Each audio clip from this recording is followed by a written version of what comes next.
Calgary Pride proudly serves Treaty 7 on the traditional territory of the Niitsitapi Confederacy, Ayahe Nakoda, and Esutina. This land is also home to a Métis Nation of Alberta, Region 3, within the historical Northwest Métis homeland. This place, where the Elbow River meets the Bow, is known by many names to many people, including Mohkinstsis, Winchespa, Kurtsisaw, Otwaskune, and Calgary. We thank the indigenous communities of Turtle Island for both the historic and ongoing stewardship and protection of the land we collectively inhabit today. Many nations and people, indigenous and non, are fortunate to call Mohkinstsis and Treaty 7 territory our home. Acknowledging this land is Indigenous protocol, which we honor as a step towards reconciliation and fulfilling our responsibilities as treaty people. Working alongside all nations, Indigenous and non, we strive to create safe spaces where everyone can live openly and authentically.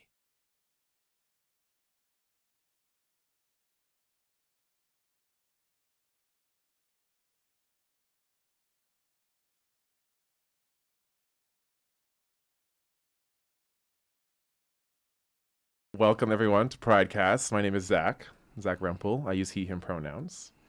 Very excited to be here. This is a great series. Calgary Pride is so happy to be doing this, and I am so excited because we are joined. I'm looking all over the place. Look at you. Thank you. Kristian is here. Hi, Kristian. Hi, Zac. How are you? I'm doing well, and yourself? I'm very well, thank you. I'm glad. So Kristian, you're a vocalist, opera singer, Mm-hmm. and I was watching your Instagram yesterday. You're like a piano player now too. Always? Always. Oh my God, multi-talented. I try. How are you? I'm doing well. Excellent. Yeah, dealing with all these mosquitoes today, Oh, they're brutal. I know. My legs are chewed up. Oof. Were you like hiking in the forest? No, I was just in my backyard. Oh, see, it's wild out there. It is, yeah. Welcome. Thanks. So this is so exciting. Thank you for doing this. Of course. Let's get right into it, shall we? Yeah.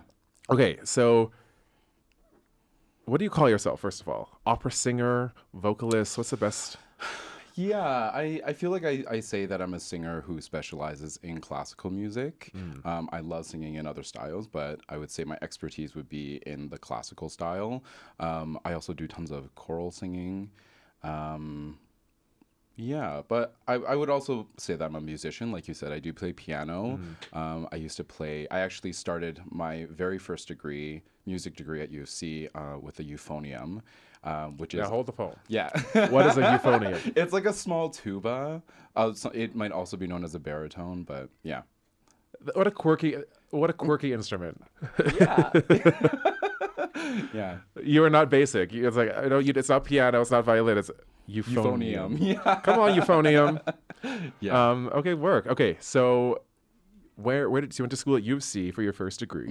Is that first degree? Yeah. So, well, I guess I technically only have a diploma after that, but so I started my music degree here with euphonium, and then in the middle of it, in music school in general, you have to do ear training, so you have to learn like do re mi fa sol la ti do and all that kind of stuff. And Sound of Music. yeah. Okay. I know that. I learned that at 5. Come on now. Yeah, all we did was Maria Valtrap taught me that. Exactly. But I should have just taken her movie instead of the class, right? Yeah. But Give me a passing grade. I watched this movie like 17 times already. exactly. And in my class is another amazing singer in Calgary named Chanel Roberts. And we became very good friends and are still good friends. And she encouraged me to start singing. Okay.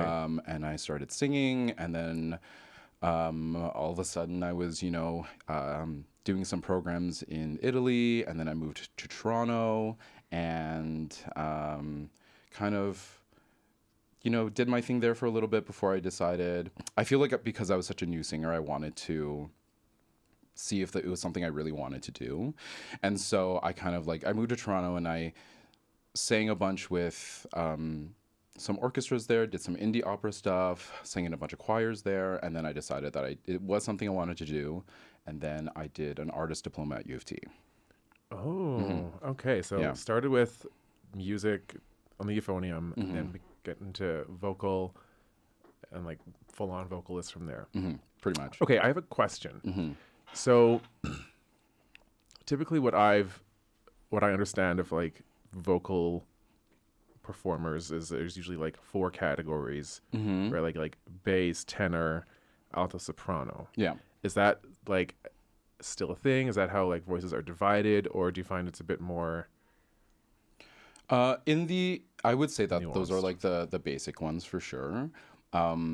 I think when you get into some more of the more specific repertoire in the classical world, we have like coloratura sopranos, which are light and quick and agile, and then we have lyric soprano, dramatic soprano, mezzo sopranos, and then within mezzo sopranos, there's also you can be lyric or dramatic as well, and then tenor, and then baritone, bass. So Wow. yeah, Okay. So it's a whole. it's a whole thing, yeah. I think in like the choir world, we really only use soprano, alto, tenor, bass. And having said that, though, there is movement in choirs to start changing the verbiage around this kind of stuff, just because I feel like those labels do have gender attached to them, and so we're trying to move away from using like hey ladies, hey guys, Right. and like sopranos and altos, and saying like upper treble or lower treble or something Okay. like that. I mean, it's not a perfect, we haven't really figured it Right. out, and we're still trying new things, and we're trying to make things more inclusive and accessible. Because I've seen a lot of music where it's ladies sing this and men sing that, but that doesn't necessarily work for all voices, right? No, I mean, not at all. okay. Yeah. So that's really great. Mm-hmm. Okay, so you consider yourself, what do you call it, like baritone, tenor? Yeah, no, I'm a baritone. Baritone. Yeah. Okay, you got that sweet low voice. Yeah. Okay, so tell me about, you were in Italy doing. Yeah, for most young opera singers, we do programs. It's like, I don't know, doing like a summer camp essentially. But for like 2 months, I was in Italy doing this program, and I got to learn Italian, got to speak Italian with locals, got to sing in opera while I was there. And having said that, though, it was a very jarring experience, because I was so new to singing at that point. I think I'd been singing for maybe 3 years. Oh, wow. And it was kind of like a wake up call to like, oh, this is how the rest of the world does it, which was good, because I feel like when you're like big fish in a small pond, you can be what's the word I'm looking for? Maybe unaware of how things actually go.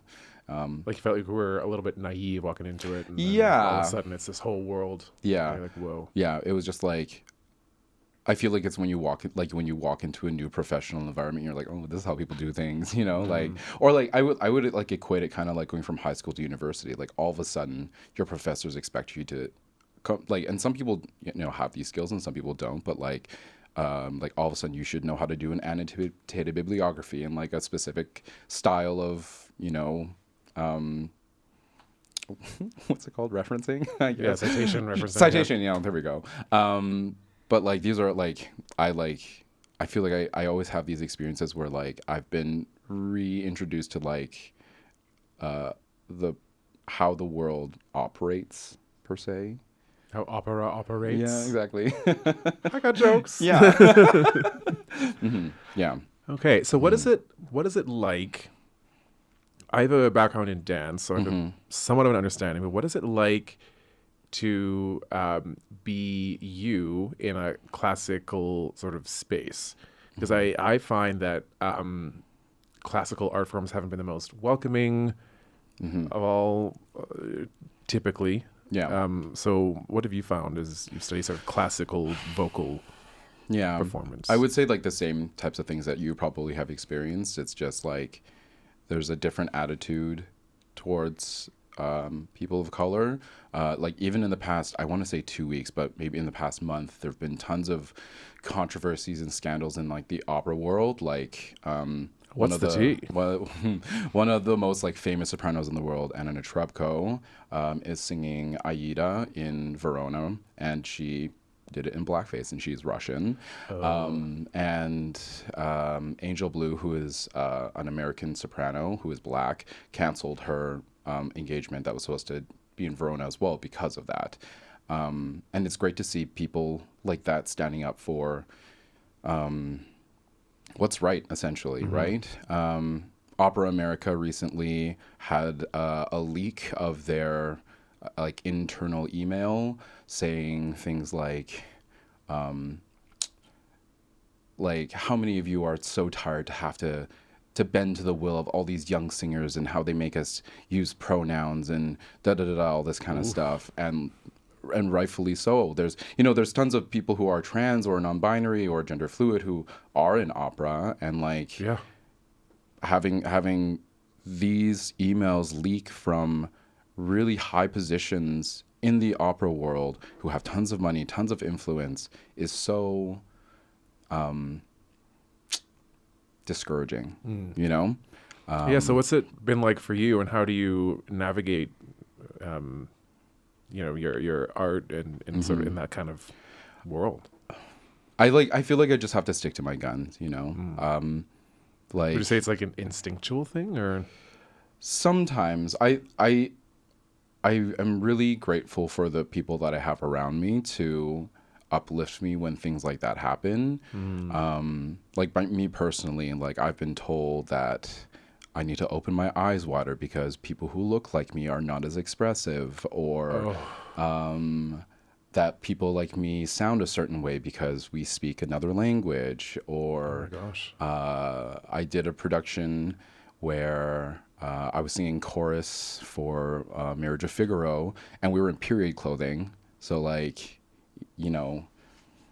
leotards and big trousers and big hats and wigs and stuff like that. And then I went to the donor party afterwards, and I had my hair in a bun. I have long hair just so that people can see. And a lady came up to me and she was like, "Are you a singer or a martial artist?" And I was like, "Oh my God, I'm going to go home." But like, not today. Yeah, exactly. Not on this day. Thank you. But it's like, I feel like as people of color, like, we've dealt with this all our lives, At the end of the day that, when I was younger, of course, I was so angry about it and there's so much injustice. But at the end of the day, I know that this is not a reflection of me as a person, but of their perception of me, right? And I can't do anything about that, or, I mean, I could, but that requires my energy, and they're not paying me. So unless they pay in your bills, pay those bitches than mine. Exactly. Sorry to bring RuPaul into this. I'm sorry, everyone. Yeah. But And like, having said that, like, it's not all about money, but like, no, pay. Yes, it is. Pay me. I think that like, if people don't show you that they have a willingness to learn, then like, that's the key. What am I trying to do? Yeah. Yeah, like with the willingness, I'll meet you where you're at. Exactly. But if you don't have that, yeah, if you're all the way over there, you got to come at least halfway. meet me halfway. Mm-hmm. So you mentioned a little bit about like your journey into opera. So what was it about singing that like you really connected to, and you were like, this is for me? I I always think about like my childhood, and like my parents told me that I used to just like make them sit on their bed, and I would close the door and then just play a CD and sing along to it. I was just like, wow, like I really just wanted to do it. Hey, I feel like for me, it feels so good. Like there's something about like the act of doing something with your body that just feels really, really good for me. And that's what's kept me at it. I think with like most forms of expression, like you just follow what's making you feel good. And like it's consistently made me feel that way, even though there's tons of up and downs. I feel like, as a dancer, like there's always criticism, not only from other people, but from yourself, that's like really harsh and worst critics. Yeah, exactly. And despite all of that, I still feel the urge to sing, and I just follow that, I think. Would you say it's like grounding for you when you sing? Like do you like feel at home, and that like you're doing what you're meant to be doing, and that it feels like safe and secure, and that it's like a natural. Totally. Yeah. It's been, music for me has definitely been like,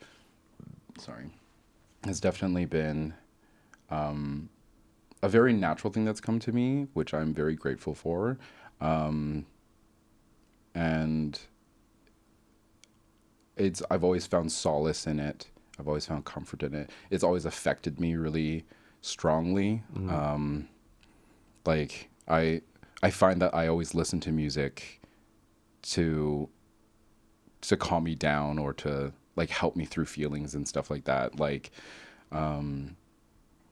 instead of just trying to like think and logic it out or something like that, you know, I really sit and listen to something that'll help me process. And I think that kind of comfort is what I am trying to keep.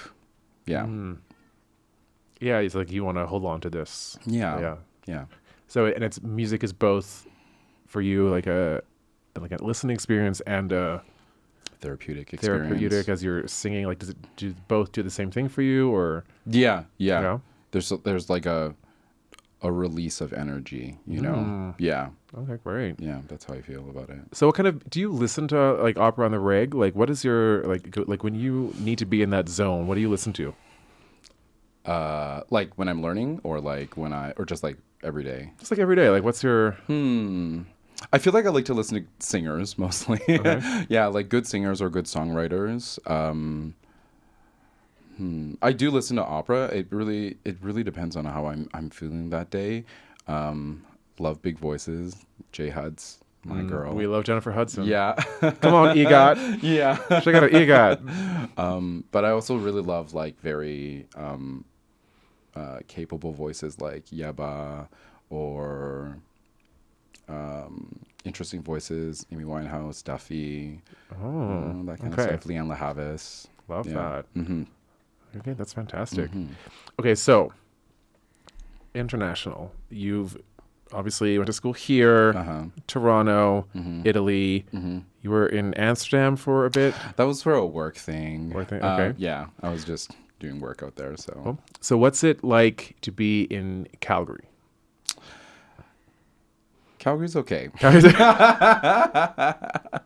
Obviously, there's not as much happening. There's a bit of a you had a hesitation. You breathe. You're like, it's okay. Okay. I'm going to read the entire city. So what's it like? Yeah, what's it like to try and find gigs and work as a vocalist here in Calgary? Yeah, I grew up in Calgary, so I think for me it's easy to find gigs because I've been in the community for quite a long time. And really in music, it's who you know. I mean, like, who you know is going to tell you where the auditions are, who is even hiring. It'll get you into, you know, people's, like, your resume into people's hands. Like, I would say that's mostly how I've gotten the gigs that I've gotten, is through people knowing who I am or have heard me sing or something like that. It's not like I can apply on Indeed and get a job. But LinkedIn, vocal. Exactly, yeah. Not gonna happen. But like I've sung with, I feel like for singers especially, like a big part of singing classically will be doing church jobs. And you know, I felt some ways about that for a while, being, you know, I grew up in the church, and obviously I've left the church, but the church that I'm at right now is very good. It's the Cathedral Church of the Redeemer, and they are pretty progressive, which is really amazing. That's good. Yeah, in comparison to some churches I've sung at where they've literally been like, and then after this, we have a seminar on why homosexuality is a sin. I'm right here. Yeah, exactly. Hold on now. You're paying me. Come on. Yeah. Well, whatever. I'm going to take my paycheck and leave. Exactly. And then, like, I've done a bunch of, like, choir gigs, and that's just with different groups in town, and that's kind of, again, like, who you know, and like if they're looking for someone, they'll ask your friend, who will then like refer you, kind of a deal. So that's really what it is. And did that start in university, making those sort of connections? Yeah, totally. Yeah, it's all, I mean, I feel like the human experience is about making connection, but like especially in the arts, like you do need to make connections with people. That's who you know. Yeah, it's who you know. Unfortunately. Unfortunately. Yeah. Well, also fortunately. Yeah. But sometimes, some people who aren't that great. Yeah. Well, let's say that for another episode. Well, I think you have some tea too. I don't have any tea. No tea. Okay. No tea today. Can you speak a little bit about what it's been like just with your intersecting identities being in Calgary and particularly being an artist in Calgary? Like, how has it been like for you? Yeah. I feel like being in Calgary I love Calgary. Like it's home for me. It's comforting for me. I do love Calgary. I sometimes I wish that there weren't,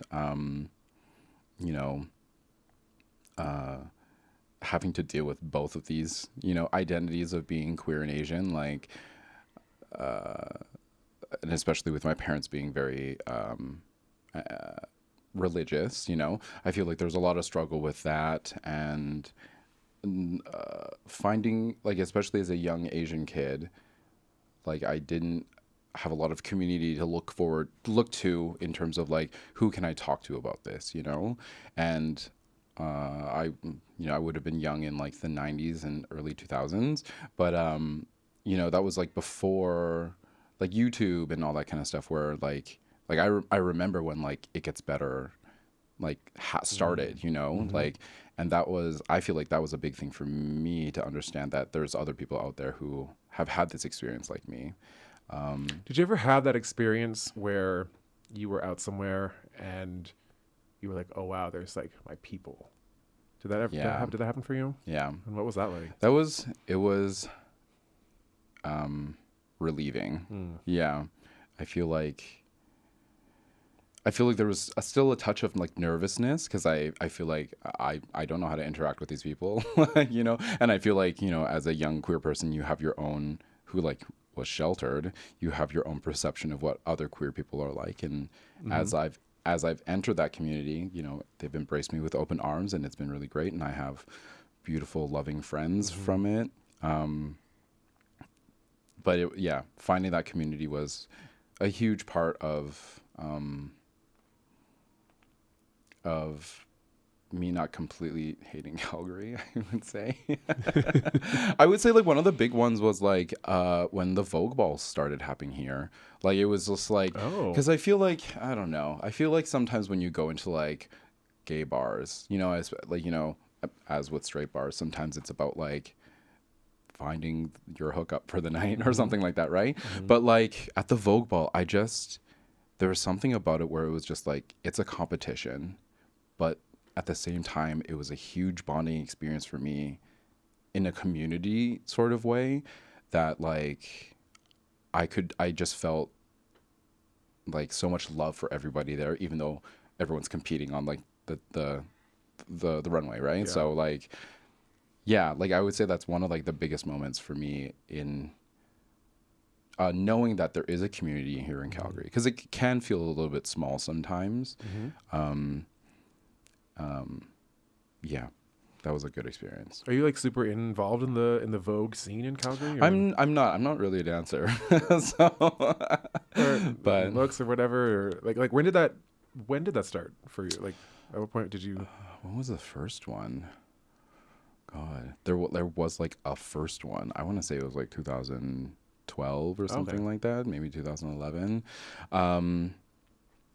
But yeah, that's when it started. That was, like, when the big first one happened here, and, like, people showed up, like, people came out, people dressed up, people looked good. Yeah, so I thought I looked good, and I look back and when those memories pop up. Yeah, nope. Every day I go through Facebook memories and I just delete. Yeah. Oh, the cringe we posted 10 years ago. Oh my God. God, too many. Put that in the crypt, bury it. Yeah. Too many, like, Amy Winehouse lyrics. The lyrics. Yeah. Not the lyrics. Sorry, I'm just cringing in millennial. Yeah. Oh God. Okay, back on task. Okay. Actually, my fourth grade teacher wrote on my report card, Zac needs to stay on task. Hasn't changed. No. Sorry, madame. Me too. So, again, just back to Calgary. How would you say it is now versus how it was then? Are we getting better? Are things growing? Where do you see that it's like really amazing? Where do you see like that the work that we've been doing has been like really making a difference? Right. I really feel like Calgary is changing, you know? Like I feel like I grew up in Forest Lawn, which is one of the poorer neighborhoods in Calgary. And well, Abbeydale. I don't want to misrepresent myself, but close enough. I went to Forest Lawn High School. But and like I used to get, you know, people would drive by, yell a slur, you know, whether racial or homophobic. Like some of my friends had like, you know, drinks thrown at them from cars. Oh, wow. People run after them. You know, it's like, you know, a whole slew of things. And now it doesn't happen as much. And even in like in the queer community, like when I go to the gay bars, like the crowd is completely different. I feel like before it was like mostly just white men, and and like not a lot of women, not a lot of trans people. And now it's just like like when I go to the bar, it's a whole lot of different people, which is really nice to see. You know, that it's like, you know, maybe they don't identify as queer, but they're not there to make it unsafe for us. But I see a lot more age differences, which I think is really great. It's slowly changing, and I think it's for the better. I've always thought that Calgary has had such potential to it, and people just need to let themselves be open to that potential. And I can see that it's happening, which is really, really great. That's so really great. Yeah. So tell us about Good Mess Opera. What's happening? What's the tea? What's the lowdown? Yeah. What are you singing? Yeah. So I will be singing in Così fan tutte, which Oh, is say that again. Così fan tutte. Oh wow. That's Italian? Yes. Come on, Italian. And it is an opera written by Mozart. Oh. We're performing it at the Westgate Social at Mount Royal University. And Good Mess Opera Theater is a good friend of mine's theater company. Her name is Gwendolyn Yearwood, and she started with her best friend Sawyer Craig, and their mission is really to try and find or try to make productions with the diversity in mind of the artists that are around, rather than having to submit to like donors, essentially, right? So trying to curate experiences that really signify the diversity of especially the young singers that are around today. So yeah. Love that. Yeah. Where can people find out more information about Good Mess Opera or you if they want? Sorry, I'm just going to look up their handle. My handle on Instagram is Go Apples. Go Apples. I couldn't tell you why I picked that name anymore. It was a long time ago. I'll say that for the next interview. Yeah, if I ever remember. And Good Mess's Instagram is This Is a Good Mess. This is a good mess. Okay. Yeah. So people, go check it out. It's happening. Kristian, thank you for being here. Thank you for this having conversation. It went by me. so fast. Yeah. But yeah, appreciate you being here. I appreciate you having me. Thank you for sharing your story and a little bit about your work and your art and your voice. Thank you. And yeah, it was great talking to you. Yeah, it was great talking to you too. Right, thanks. How do I sign off? Do I say bye? Bye. Peace.